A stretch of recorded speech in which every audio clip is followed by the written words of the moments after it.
Ilang mambabatas may paalala sa mga botante ngayong nalalapit na ang halalan. Ang mga botante pinag-iingat sa mga kandidatong konektado sa illegal na pogo, gayon din sa mga botanteng nagpapakalat ng fake news. Si Mela Las Moras sa sentro ng balita. Ngayong nalalapit na ang Hatol ng Bayan 2025, nanawagan si House Assistant Majority Leader Ernix Junicio sa mga botante na huwag suportahan ang mga kandidatong may kaugnayan sa ipinagbabawal na Philippine Offshore Gaming Operators o POGO.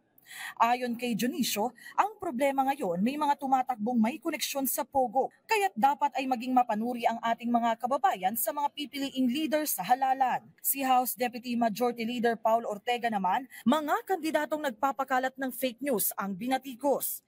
Imbes na paninira, dapat ay platapormaan niya ang inilalatag ng mga kandidato, kaya't isa ito sa dapat bantayan ng mga botante.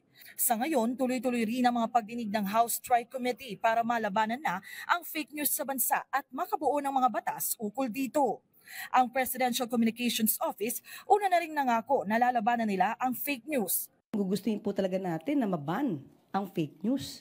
And personally, when I was one of the resource persons dito sa TRICOM, I even suggested for a registration of all content creators to avoid this kind of fake news. Mela Las Moras para sa Pambansang TV sa Bagong Pilipinas.